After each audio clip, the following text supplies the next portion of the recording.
రోడ్డుకి ఆ స్కూల్కి మధ్యలో కనుక ఒక 10 అడుగుల స్థలం పెట్టగలిగితే ఆల్మోస్ట్ ప్రాబ్లం కాదు. ఇప్పుడు ఇక్కడే సార్ ఇది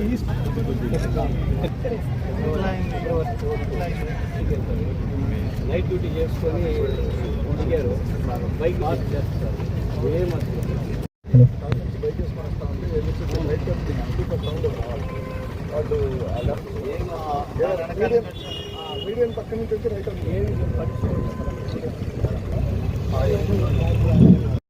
ఏం చేస్తారు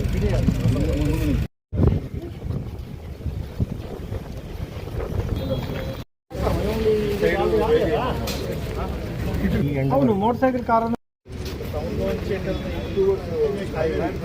దానివల్ల టౌన్లో నాయుడుపేట టౌన్ నుంచి నెల్లూరు వెళ్ళే వైపు వాళ్ళు కడా చెన్నై వెళ్ళే వాళ్ళు అదే అవుతుంది.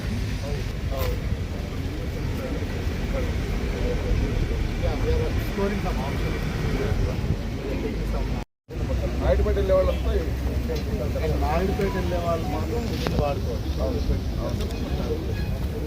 అలా కాదు ఇది కాదు కాస్ట్ బెనిఫిట్ అనాలి.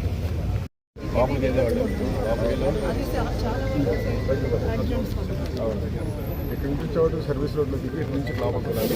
బయటకి This is the same intention. Why in the 2002 land was given to the government. The government.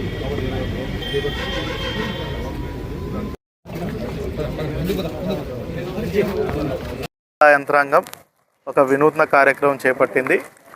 ఏదైతే మనకి రోడ్ సేఫ్టీలో భాగంగా మన జిల్లాలో ఎక్కువ యాక్సిడెంట్స్ అవుతున్నాయనే ఉద్దేశంతో మనము ఒక 48 బ్లాక్ స్పాట్స్ని గుర్తించడం జరిగింది. ఆ 48 బ్లాక్ స్పాట్స్ని కూడా ఈరోజు ఒక 2 బస్సెస్ని పెట్టి మొత్తం జిల్లా యంత్రాంగం అంతా కూడా ఆ 48 బ్లాక్ స్పాట్స్ని మార్నింగ్ 6 గంటల నుండి విజిట్ చేయడం స్టార్ట్ చేశాము.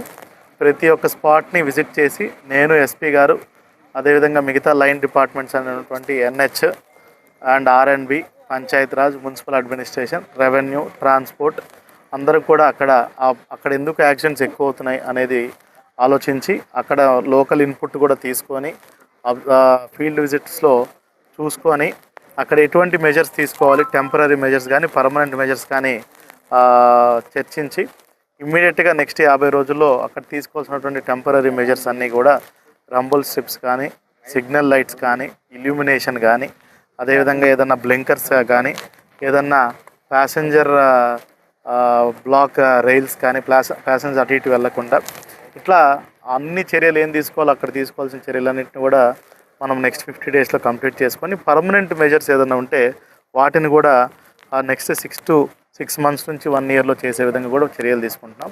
మార్నింగ్ నుంచి Chandragiri constituency, Tirupati constituency, Srikalahasti constituency, ఇప్పుడు సూలూరుపేట కాన్స్టిట్యుయెన్సీ కూడా రావడం జరిగింది.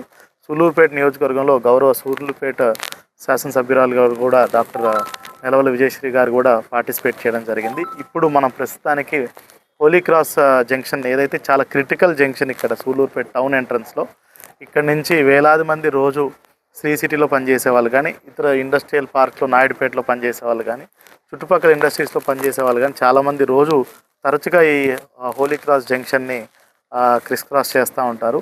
ఇది ఒక మేజర్ బ్లాక్ స్పాట్. ఇక్కడ చాలా డెత్స్ కూడా గడిచిన 3 సంవత్సరాల్లో యావరేజ్గా సంవత్సరానికి ఒక 5 నుంచి 8 డెత్స్ వరకు జరుగుతూ వచ్చాయి. సో ఇక్కడ ఎటువంటి చర్యలు తీసుకోవాలనేది కూడా ఆలోచించాము. ఇంకా ఎమ్మెల్యే గారు ఇచ్చిన సజెషన్స్ మేరకు ఇంకా లైట్ ఇల్యూమినేషన్ పెంచడం జరుగుతుంది, ఇంకొన్ని రంబుల్ స్ట్రిప్స్ పెట్టడం జరుగుతుంది, బ్లింకర్స్ని పెట్టడం జరుగుతుంది. అదేవిధంగా ఇది వరకు ఒక 20 years బ్యాక్ ఇక్కడ వేసినటువంటి వెహికులర్ అండర్ పాస్ని ఉపయోగంలోకి తీసుకురావాలా వద్దనే దాని మీద కూడా ఇంకొంచెం ఇన్పుట్స్ తీసుకొని దాని మీద కూడా ఫర్దర్ యాక్షన్ తీసుకోవడం జరుగుతుంది. అదేవిధంగా లాంగ్ టర్మ్ మెజర్స్లో ఏదైతే తడా టు నెల్లూరు వరకు మనకి నేషనల్ హైవే మొత్తం కూడా ఆల్మోస్ట్ అలైన్మెంట్ అంతా కూడా ఎక్స్పాన్షన్లో భాగంగా ఫ్రీజ్ అయింది. నెక్స్ట్ 1 monthలో దాని మీద కూడా ప్రిలిమినరీ డిస్కషన్స్ జరుగుతూ ఇక్కడ ఈ హోలీ క్రాస్ జంక్షన్లో ఏదర్ ఫ్లైఓవర్ రావటం కానీ లేదంటే సూళ్ళూరుపేట మొత్తానికి ఏదైనా బైపాస్ రావటం అనేది కానీ ఈ రెండిట్లో ఏదో ఒక ఆప్షన్ మేరకు లాంగ్ టర్మ్ మెజర్ కింద, ఎందుకంటే ఇక్కడ సుమారుగా ఇక్కడ ఎంప్లాయీస్ దగ్గర ఇండస్ట్రీస్లో పనిచేసే వాళ్ళు 1,00,000 మంది ఇప్పుడే ఉన్నారు.